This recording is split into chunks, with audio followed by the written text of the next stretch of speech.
How about if I just start at the beginning? you could be honest. Because you know what? They have the sweat equity that went into that memory that they're making with their friends and family. And that's what's important with us. And that's what the I Am Real World's about. Well, that's a great question. You know, one of the best things about a spring food plot is you get a second chance if it fails. Chasing Giants with Don Higgins. Brought to you by buyafarm.com, your source for farm, recreational properties, rural homes, and more. By tapping into Don's years of experience, dedication, and commitment, Chasing Giants focuses on the techniques, strategies, and dedication needed to harvest one of God's most amazing creations, world-class whitetails. Now, here is Don and co-host Terry Peer. Good evening. This is Terry Peer and Don Higgins for Chasing Giants, brought to you by buyafarm.com. Episode 16, Don. We got it in 15 in the books, I believe, on Valentine's Day, and now we're the 1st of March. Yeah, no holidays this time. The last two was Valentine's Day and Super Bowl Sunday. Yeah. But just another day. Well, we're into March. And I haven't even told you this information yet, but I was reviewing the analytics and the download report from the first 15 episodes. And episode 15, which we recorded on Valentine's Day, was our highest downloaded episode that we've had thus far. So I think that's pretty cool for two things. That means a bunch of new people are finding us, thanks to people sharing it and spreading the word. But it's also our listeners are interested in what we can do this time of year to prepare for hunting season next year, and that's pretty cool. Yeah, it is. I think we're headed in the right direction. I think folks that start following along are going to find 2020 pretty interesting. Yeah, I can't tell you how many people have found us and then said they went back and binge listened to the first episodes through last hunting season. So, yeah, I've heard that some too. But 2020, it's going to be real interesting, folks. You better stick with us because by the end of the year, there's going to be some things happening around here that probably has not happened in the entire hunting industry yet. So. Yeah, we have some stuff we're not ready to talk about yet, but the stories that are going to unfold for the listeners of Chasing Giants is like none other in the hunting industry, and that means on TV, social media, ever, of stories that's going to be documented. So I'm excited to just be part of it, not in addition to kind of knowing what's on the horizon here. Yeah, I was just thinking, I was on my way home from that long consulting trip out on the East Coast, and I was driving home Saturday night. I got home around midnight or so, but I was thinking on the way home, God has continually opened new doors for me, and, both personally as well as, through the hunting industry and real-world wildlife products and such. But it seems like lately he hasn't just been opening doors, he's been busting down walls. Yep. Got some big things coming. Right. So you mentioned that you just got back. I think you went on a really long trip out to the East Coast and did some land consulting and seminars. Tell us a little bit about that real quick.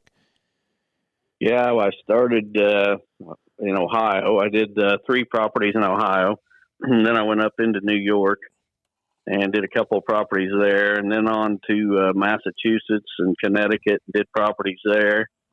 And on the way home, I did 2 seminars in Pennsylvania.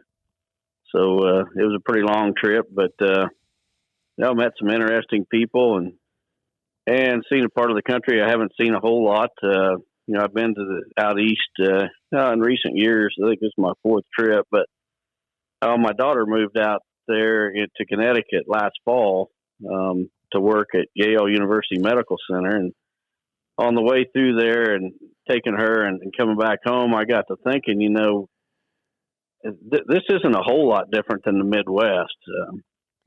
A lot of those places have some ag, and it's just not it's different, but it's not a whole lot different. And I got to thinking, I bet I could kill a good buck out here if I needed to.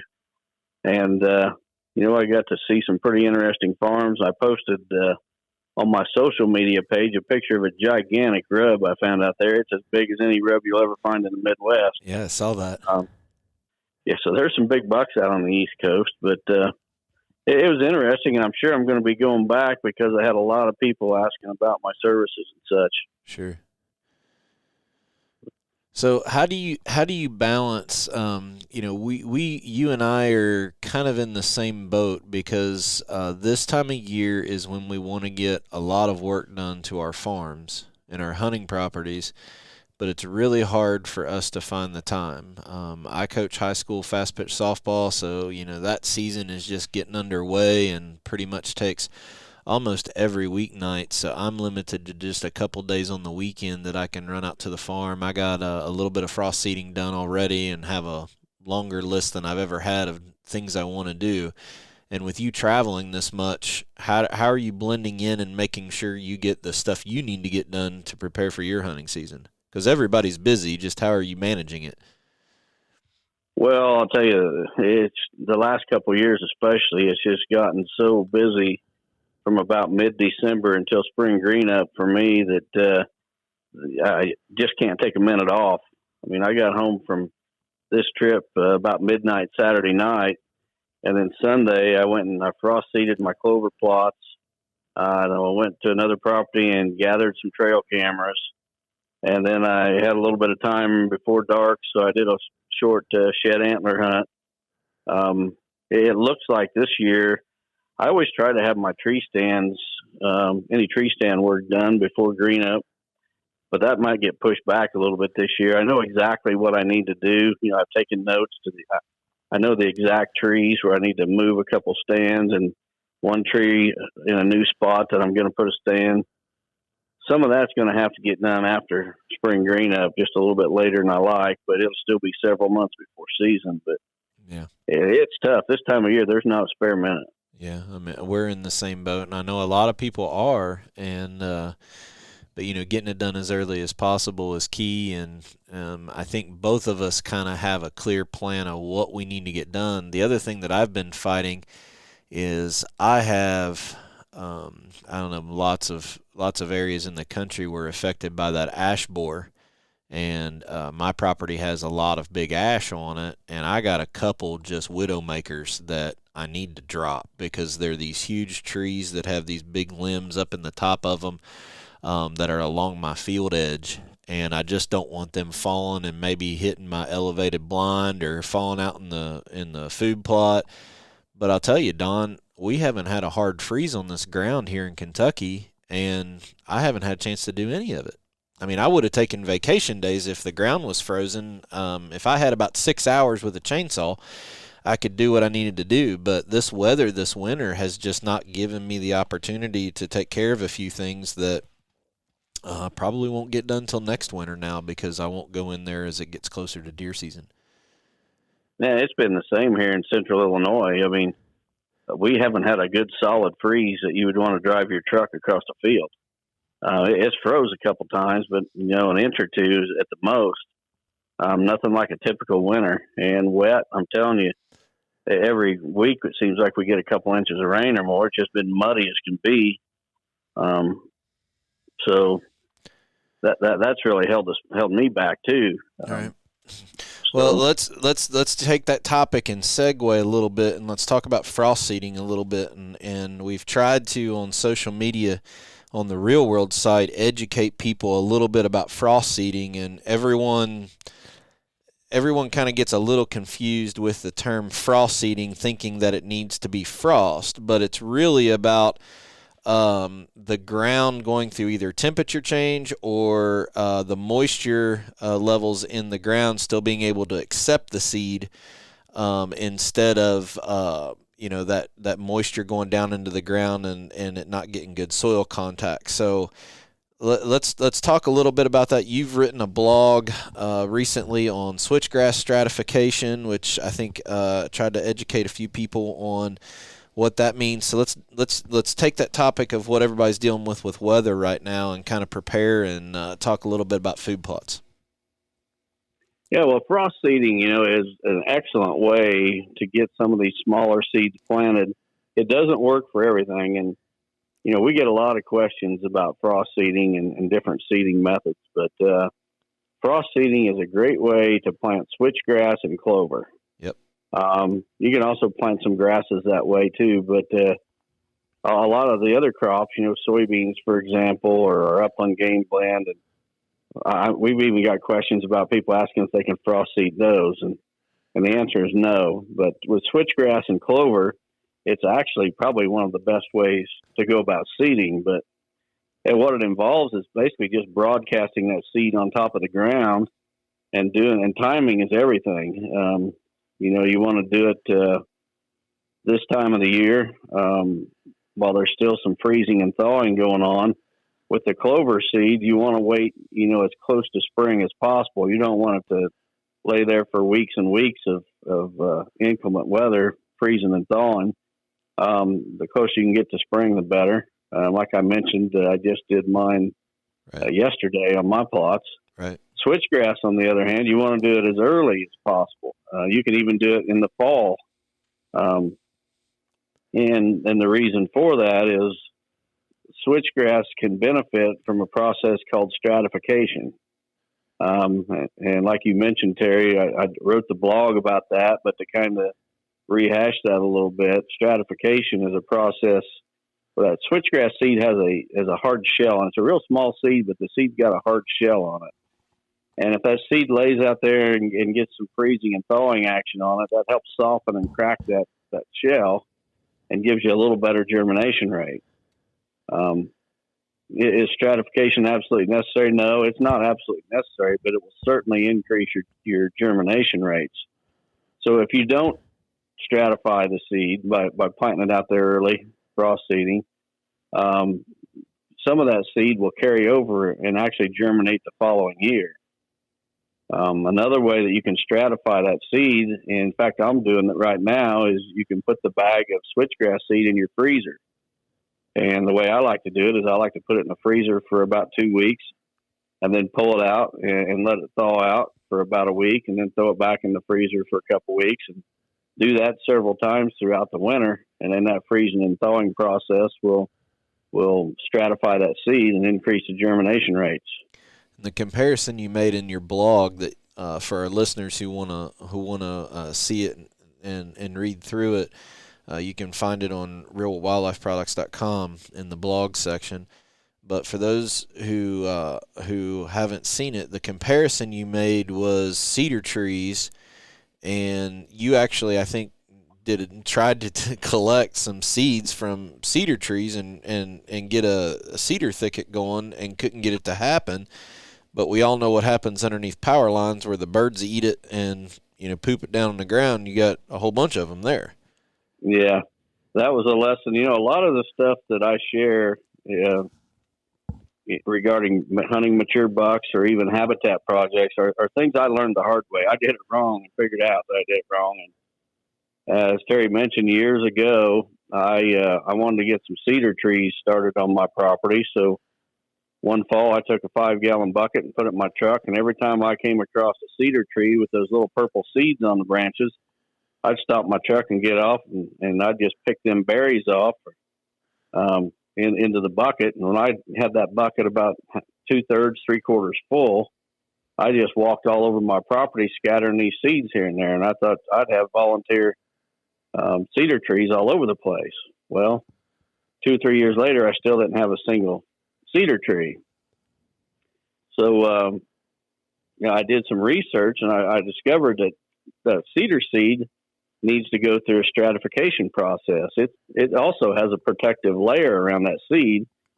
Nurseries that grow red cedars, they will put that seed in an acid, and that acid will eat off that layer, and then the seed will grow. Which is what was going on in that bird's stomach. Exactly. Well, when a bird eats that red cedar seed and then sits on a fence or a power line and poops it out, well, guess what? Then it'll grow.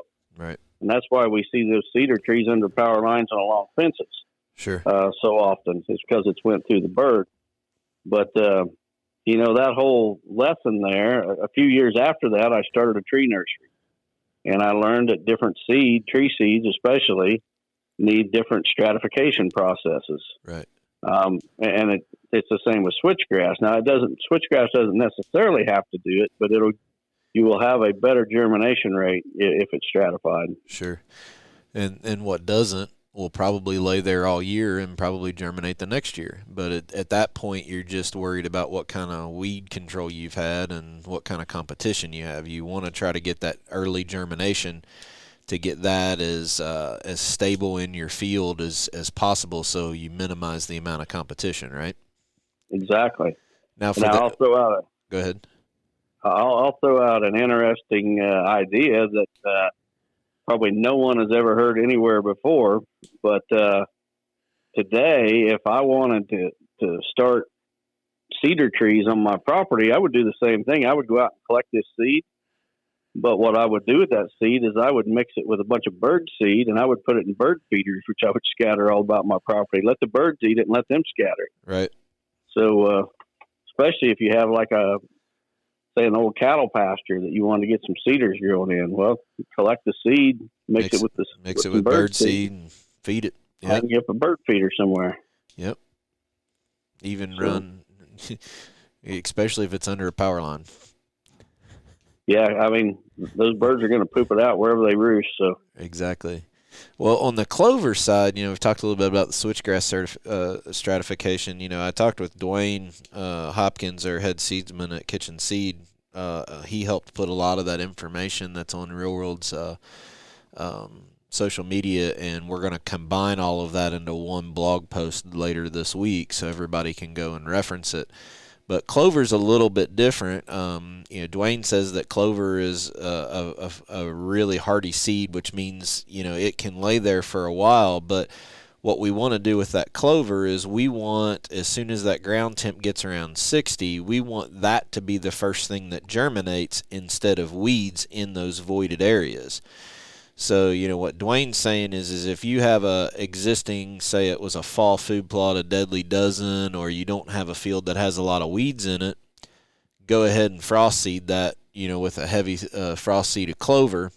Let the weather, get your soil contact, and that's going to be the first thing that germinates. If you're in an area that had a lot of weeds that you couldn't keep under control last year, or it's a brand new plot, wait and work the ground and spray and prep the ground for the first time. After it's dry enough, you can work the ground.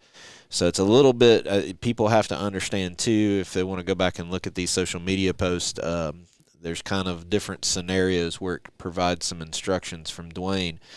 But one of the it's not an analogy, but one of the things, kind of tips that he gave me is, everybody's always wondering how late they can frost seed, and I think that's where the term frost is kind of a little bit deceiving, because some areas don't even get cold enough to frost, but you still want to get it in.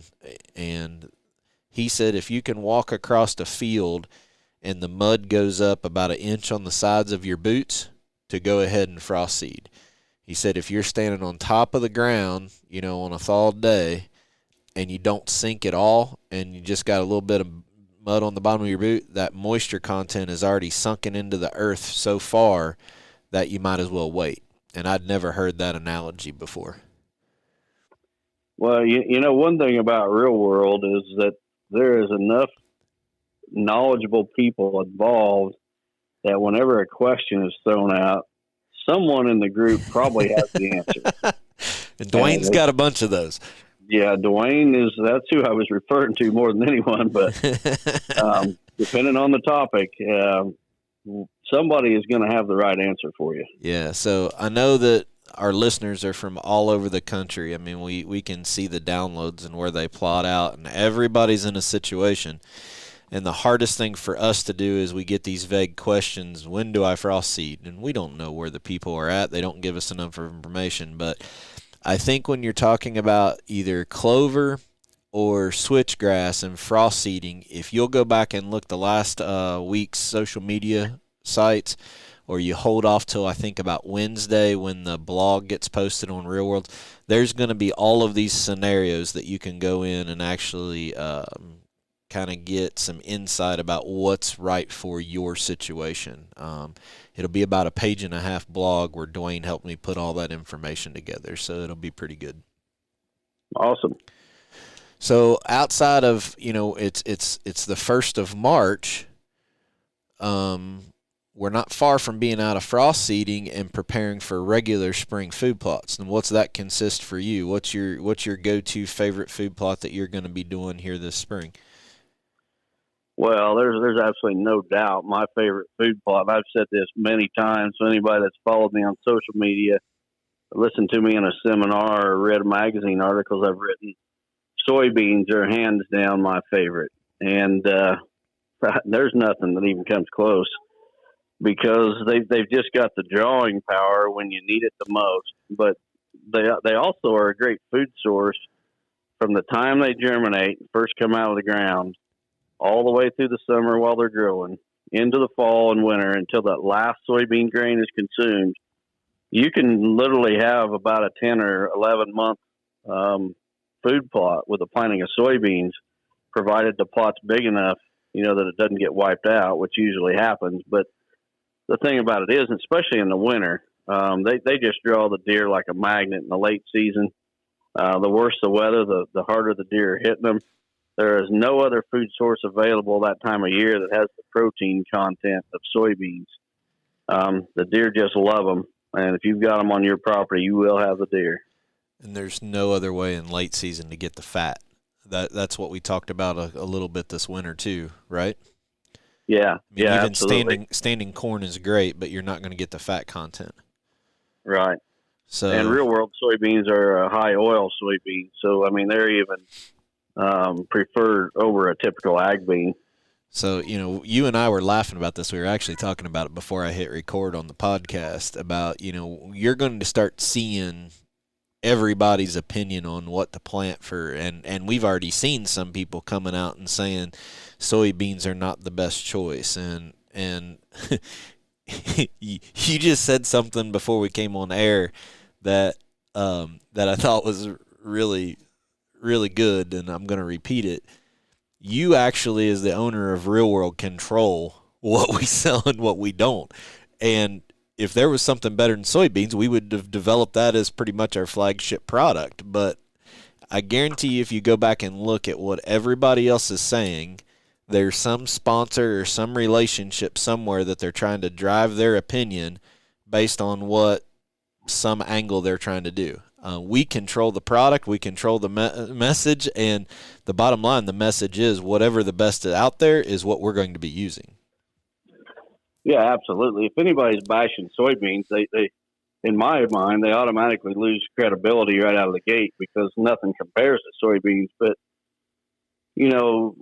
when somebody makes a statement pushing a certain product, you can almost connect the dots. There's a reason why they're pushing or telling you not to go a certain direction. And, I'm as guilty as anybody. I'm telling you, Real World's got the real stuff.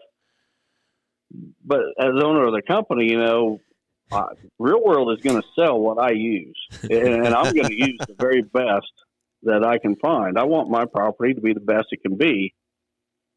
And so I do a lot of research to figure out what that is.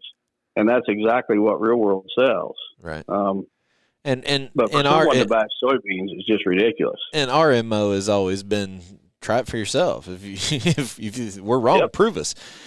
So, but yeah, I agree with you 100%. Now, I think there are some situations where guys have fallen into the microplot phase where they want to do a lot of different little patches of food plots, and we've talked about it on this show before, that I'd rather have one big food source that's diverse versus giving those deer options to go to different spots on the farm.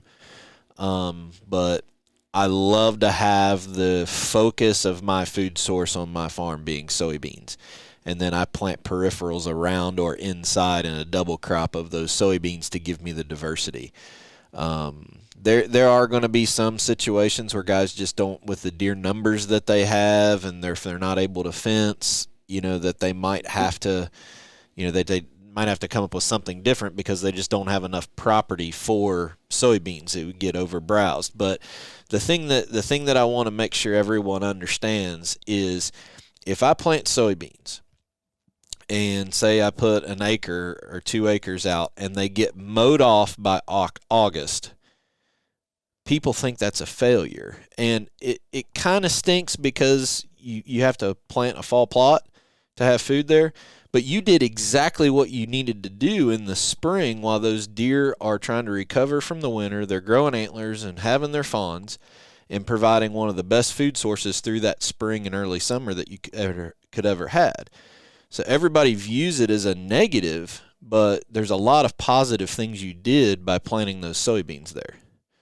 Yeah, and you also taught those deer where a good food source is. So, they know where to come look for food. But, when we talk about real world, we listen to our customers. Last fall in test plots on my farm, I had 7 different plant species growing that I'd never grown before. And it was all 100% based on a customer saying, you need to try this. This is fantastic stuff. This works great. And so I had 7 things I'd never planted on my farm before, and some of them never even heard of before. And of those 7, there's only 2 that have any potential whatsoever from what I've seen.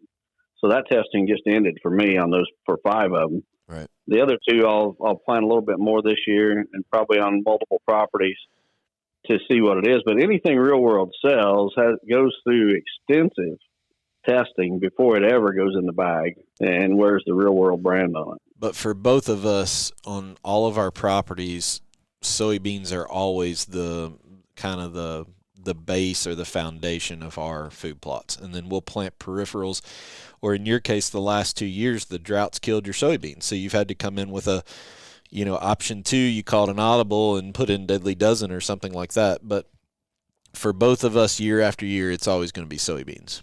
I know it is on my farm.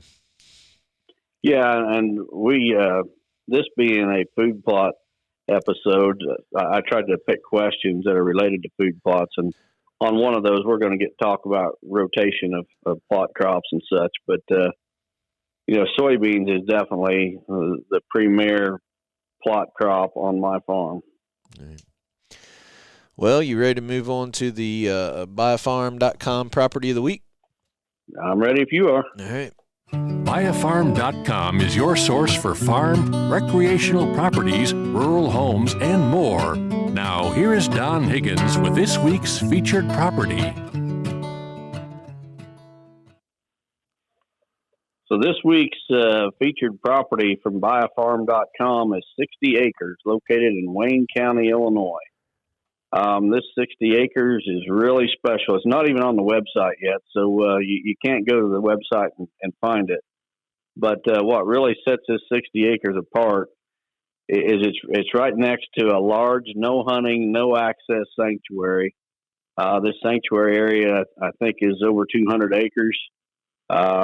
Absolutely no traffic is allowed in it. It's state-owned property. Someone passed away and left it to the Department of Natural Resources with the stipulation that it be a sanctuary with no hunting and no access. I mean, people are not even allowed to go in there and hunt mushrooms or anything. And this property is right there next to it. Wow. There's a 1/4 mile of road frontage. If you're interested, call Todd Hewing. His number is 217-663-8087. And again, this is a brand new one, not even on the Buy a Farm website yet, so you need to give Todd a call. Now, this is going to be the inside track to all of our listeners here. Now, I don't know if you said this earlier, but where's Wayne County geographically? Put that in. It's in southern Illinois. Well, I'd say maybe it's less than an hour south of Effingham. Okay. Fairfield. Okay. Interstate 64 would go through Wayne County. Gotcha. Fairfield would be the county seat. All right. So but gives people a little bit acres. of an idea of where it's at. Yeah. And, it's just 60 acres, so it's cheap enough that it'll appeal to a whole lot of land or customers, both local and and out of state, being with that sanctuary nearby, it's going to hunt a lot bigger than 60 acres. And I talked to Todd about it today, and he said there is plenty of flat ground on that 60 acres where you could lay it out with food plots. So draw those deer out of that sanctuary. Yep. Very cool. Yep. So Todd Ewing, you want to give his number one more time? Yep. Todd's number is 217-663-8087. So, Tell him you heard it on Chasing Giants. Yep.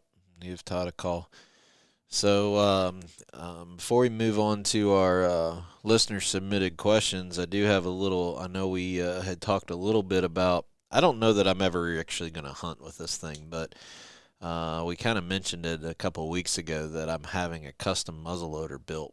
And the backstory on this thing is that I work for a machine tool company, and there's a local company here. A guy's built this business making these custom muzzleloaders, and he makes them out of smokeless powder off a Remington 700 action. So we made a little bit of progress with speccing that out this week. I need to get on the horn. They're waiting on me, but I need to get on the phone with our partners at Vortex. Because Vortex is gonna help me spec out all the optics for this thing, but I'm pretty excited about this. I don't know that I'll actually hunt with it. I just think it's cool.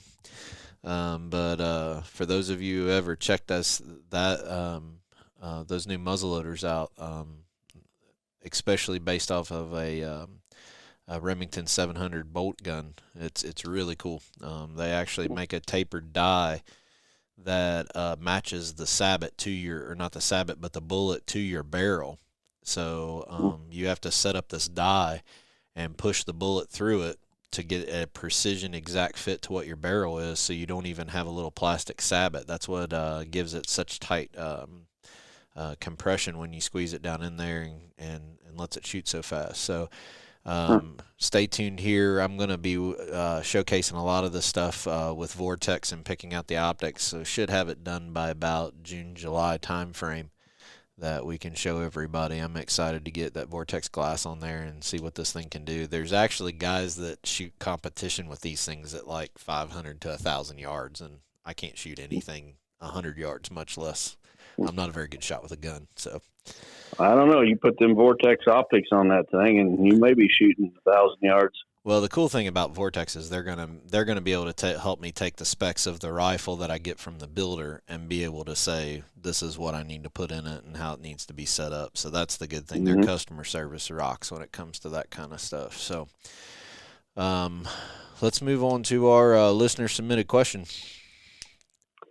All right. The first question comes from our friend Patrick Simpson down in Kentucky. I know that guy.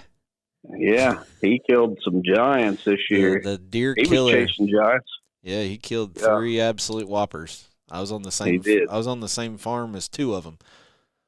Yeah, well, he's killed several in the past too, but he seems to get her done on a pretty regular basis. Yep. So Patrick's question is, what are your thoughts on using a crimper instead of Roundup or similar products? Seems there's a lot of people using them on food plots. Are they just a new fad? Well, it's a great question, but I think you need to stop for a second and explain to people what Patrick's talking about as a crimper. This is definitely a talk on a lot of people's social media, but let's start by telling people what he means by a crimper.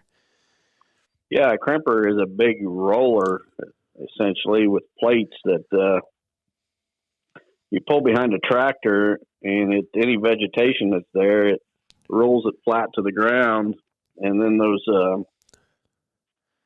plates will kind of push it into the ground and maybe even break the stalk of the plant. So it's like a big lawn roller with basically steel plates sticking up that act as knives, or where it's pushing it down into the ground and kinking it. Right. Yep. And well, it's a growing fad in the food plot industry for sure. And I think it's got its place. I know it's got its place. Yep. I don't think it's the best option in everywhere. If it was, the farmers would be using it. But exactly. If you're in an area where you need to build your soil, where if it's a more arid region, where soil moisture is really critical, it's a good thing. And also, if you're trying to, like put more organic matter in your soil, it'll work. If you're you got to use a no-till drill. The idea is you roll over a cover crop, and then you come back with a no-till drill and you plant the next crop, which comes up through it. Well, I think you hit the nail. Yeah, I think you hit the nail on the head. I don't know that the crimping is much of a fad as the soil building is a fad. That seems to be a growing topic that people are looking for, this magical way of building their soil. Well, yeah, you're right. And it's got its place, but I think it's way overhyped. And, food plotters are essentially deer hunters, and they're quick to jump on the latest and greatest. I can give example after example from the past. I think, Terry, you and I remember when the ghillie suit was the rage for the day. Everybody had to have a ghillie suit. I know where you're going next. Come on, let me hear it. Yeah. and then it goes to the tree saddle. Tree saddle. The tree saddle. Well, I posted on social media a while back that those tree saddles, they've been around forever, because I remember back in the 80s, we had them things hanging in our bedrooms. We called them something else. But it just goes to show how fads are in the hunting industry. I mean, people. I'm not gonna stop laughing. I better mute the mic. Well, it is what it is. There's all kinds of fads. Well, the soil builder fad and everything. Somebody's decided they're gonna plug that. So, they're gonna sell soil builder seeds. They're gonna sell crimpers. They're gonna do this and that. It's the latest and the greatest. And here's the thing you got to realize when these things come along. First of all, who's pushing it? Second of all, what's that person got to gain when they push it? Are they selling it, or are they hooked to some company that's selling it? And the next thing is their credibility. This really gets me when it comes to hunting mature bucks, because I'll hear people promoting some hunting method or whatever product, and the person pushing it really has never killed mature bucks. And sometimes they're, young guys in their 20s that are pushing products claiming they're the greatest, and these guys ain't been alive long enough to know what the greatest is. So I think it is a fad to some degree. Yep. If not, why wouldn't the farmers using it? Why isn't every farmer, if you're in an area where the farmers are using it, then that's they know when you need to look at it. Absolutely. Exactly. That's where I was going. Look at what your local farmers, the guys that are generations deep into knowing how to make a profit off that land. If they're using it, then start looking at it. The problem I have with it is, number one, you have to put the right cover crop in to prepare for it, right? It's not like you can go in here and have an old hayfield or an old pasture, crimp it, and then no-till and think you got something. You have to have that cover crop in there. The second thing is, most food plotters don't have access to ginormous equipment. Okay, so now all of a sudden it's the latest craze in the food plots. These rolls, in order to work the right way, have to be big, heavy rolls. It's not like pulling a lawn roller across the field, right? No. So, I mean, you're talking about huge equipment. I know Patrick's got a humongous tractor. He could do it, but most food plotters don't have that. They're lucky if they got a four-wheeler and a broadcast seeder. So, obviously, people with drills, you got to have a drill, and these rollers are not small. So the equipment that it requires is really, really big. But hey, like you said, in the areas where we got issues with, soil moisture and your no-till drilling, there is a place for it. But to go across the board and say it's the right thing for everything, I wouldn't do it here because of our clay soil. We got to turn it. In Kentucky, and where you're at, everybody can do a drill, but here you got to turn the ground over. So it's different in every part of the country. But I think the fad of soil builder is becoming more than just the crimper. I think people are trying to milk this fad of building your soil more than anything, and you're going to continue to see other fads come out as time goes on.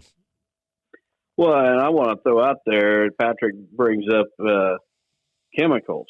Well, chemicals are not a bad thing necessarily. Yeah, they can be dangerous and can be overused.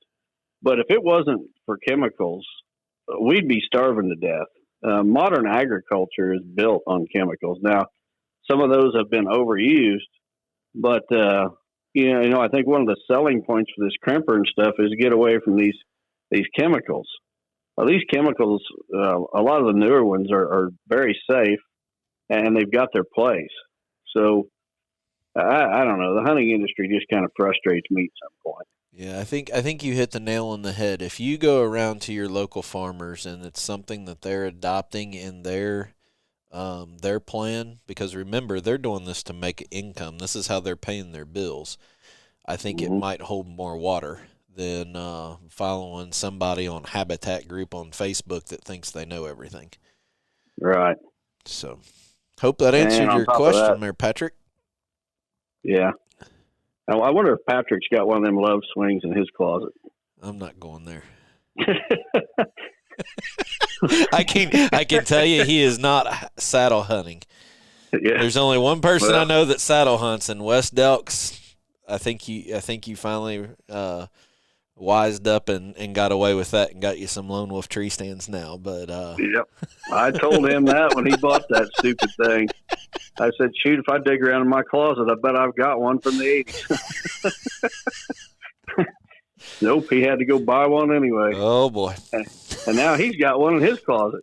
Well, he's not going to be using it in a tree stand anymore. I can tell you that. Yeah, he might as well keep it in his bedroom. Oh goodness! Next question. Yep. Next question comes up to us from Dylan Smith from Northfield, Vermont. This might be our first Vermont question. I think it is, up in Northeast. Yep. Right. I was right up by Vermont last week. But Dylan says, I hear a lot about crop rotation. Is planting, say, deadly dozen year after year a bad idea? Does the diversity keep the soil in check? If you suggest not planting yearly, can you give suggested rotation? Keep up the great podcast. Thanks. This is a great question. Yep. It is important to rotate crops. That doesn't mean you always have to every year. My personal rotation is 2/3 of my crop acreage every year is in soybeans. 1/3 is in deadly dozen. So which third gets planted in deadly dozen changes from year to year. It shifts. 2 years of soybeans. I don't want to go much longer than that because of the chemicals, the Roundup spraying over the top of those real world soybeans. I don't want the weeds to get resistant. Coming back with the deadly dozen, it diversifies the food source, which is great. You want greens and grains on your plot. But those bulbs that are in the deadly dozen mix, the turnips, the radish, that'll actually help your soil. So, I just bought a new no-till planter. Just brought it home the other day from a young man in Wisconsin that takes these old John Deere 7000 planters and totally rebuilds them. Marcus Wagner Implements. You might want to check him out on Facebook. Post a picture of that. You haven't sent me a picture of that. You'll have to put that on your social media. Yeah, I just took pictures of it yesterday, Terry. I am going to be posting pictures of it. But so this year I'll be coming into those deadly dozen plots that were planted last year. And the rye and the winter wheat and such, as spring comes on, those are not dead. They're going to, revive and turn green and start growing. So what I'll do is I will spray those deadly dozen plots, not work the soil, but then I will come right in and no-till my soybeans into what was previously deadly dozen. That's my personal rotation. It can be a bad idea to plant the same crop year after year for not only resistant weeds like I spoke about. But, some crops, say alfalfa, for example, you cannot put new alfalfa planting where there's old alfalfa. You got to rotate something out. And, it just breaks the cycle of the pest, whether it be an insect pest or disease or whatever. By rotating that crop, you break that cycle of the pest too. So I hope that answers your question. You have anything to add to that, Terry? Or? Yeah, I think you're right on. I'm probably guilty of putting soybeans in the same spot too many years before I rotate. I've done as many as 4 or 5, I think, actually, before I've rotated. But you can start to see the effects of your production on the soybeans on it. For the guys that are going back to back with soybeans, you can definitely do it. What I always did, say I had a 2-acre field of soybeans, half of that field I would double crop with plot topper, which was the brassicas. The other half I would double crop with oats, and then I would flip that every year. So the field would still be soybeans, but I wouldn't have those brassicas in the same spot year after year after year.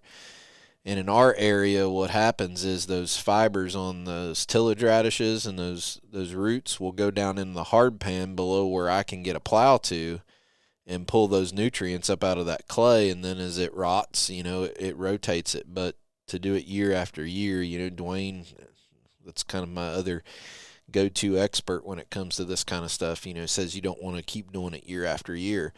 But there's obviously value to it, because you go up in big ag country and they're even putting these tillage radishes in on top of cornfields, with a crop duster airplane to pull those nutrients up out of the the sub pan,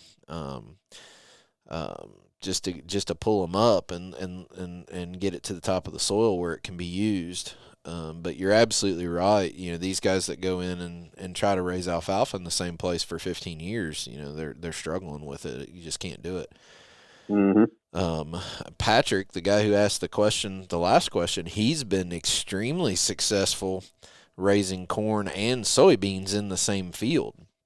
And what he'll do is actually go in and he broadcasts the soybeans into a couple food plots, and then runs a corn, he'll cultipack those in and then runs the corn planter over it, and lets the corn and the beans actually help each other. And I think with that diversity, it kind of protects the soil a little bit. The bad part is it's just a food source plot. You really can't hunt it because, you can't see in it.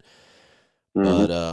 But, they really help each other when you put the corn and the beans together. So that might be another kind of alternative for some guys that are trying to figure out what to do in a rotation. If you don't, then I would probably just come back with maybe harvest salad on an off year that you wanted to rotate, because that's going to have 3 cereal grains and some winter peas in it. That'll still be a dynamite food source, but it won't be torching that ground with soybeans or brassicas again.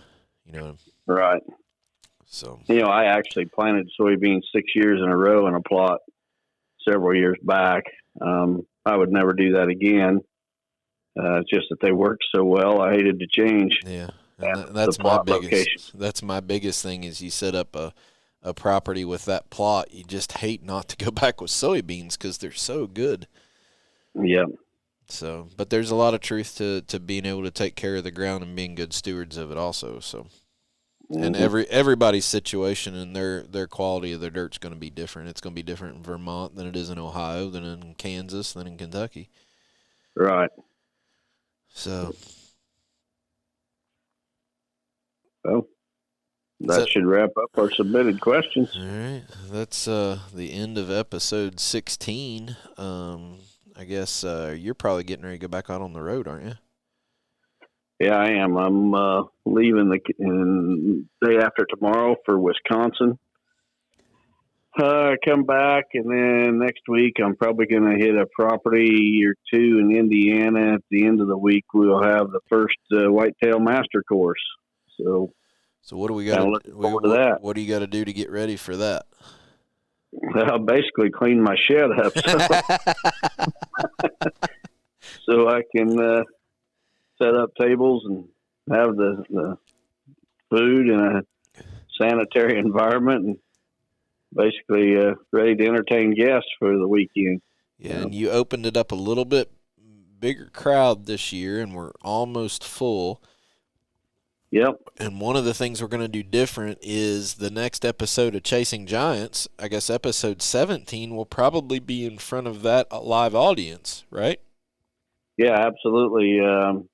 The first Whitetail Master Course is Saturday, March 14th, but the evening before, Friday, March 13th, we'll have a social hour at my place, pizza and pop, but we're also going to tape the next episode of Chasing Giants, and those in attendance are going to put you and I on the spot, Terry. They're going to be asking the questions, and we're not going to have an outline in front of us. We're going to have to be on our toes, because who knows what they might ask us. Well, maybe we'll get Wes there to demonstrate saddle hunting. Yep.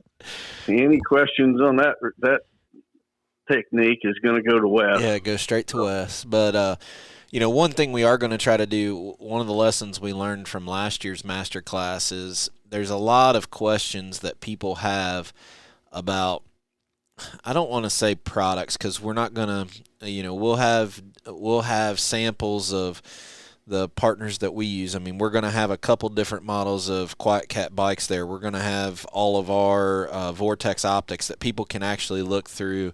I can bring, we can bring Matthew's bows out, whatever. But one of the things that would happen in the two master classes last year is on Saturday, when we're actually talking about the property and setting up properties to hunt, we get off track with, well, what do you do about scent control, and what do you do about this? I think we're going to try to tackle a lot of that kind of stuff Friday, so that when it comes to Saturday and we're walking specific farms and looking at trees and blinds and access points, that we have more time to talk about the properties on Saturday. So that's going to be kind of cool, because we're going to have more time to not just, I'll admit last year we kind of just tried to answer the question but move on to what we were there to talk about. But I'm kind of excited because we get to talk a little bit more about that by it being kind of a 2-day event. Right. And it gives us a chance to interact with the people more on a one-on-one basis than Saturday when we're trying to get the whole course in, I just want to make sure that anybody that shows up has a chance to get their questions answered and, leaves happy that they come. So I think we need to, you got a couple telephone poles outside your shed. We need to hook a saddle up to one of them, and somebody can jump on a Quiet Cat bike. And by the time Wes gets up one of them poles and gets in his saddle, we'll see how far somebody can go and come back on a Quiet Cat bike and give away a prize or something. They could probably take that Quiet Cat all the way to town and pick up the pizzas and bring them back before Wes is up there. I really hope he listens to our podcast, because we've mentioned Wes a couple times about his billboard on I-70, and he just never says anything back to us about it. So I guess we'll just keep talking until he decides to listen to the podcast. That just tells us he doesn't think too much of us, Terry. All right, well, why don't you take us out thanking our sponsors, and we'll check back with everybody at the episode 17 at your first master class. Yeah, and if you're interested in that master course, you can go to chasinggiants.com and find information there, as well as submit your questions to be used on future podcasts. But we want to thank our sponsors as we head out here. Biofarm.com, our title sponsor. Want to give them plenty of credit. We appreciate their support, as well as 360 Hunting Blinds, Quiet Cat Bikes, Real World Wildlife Products, Vortex Optics, Lone Wolf Tree Stands, and Matthews Archery. See you guys next time. Later.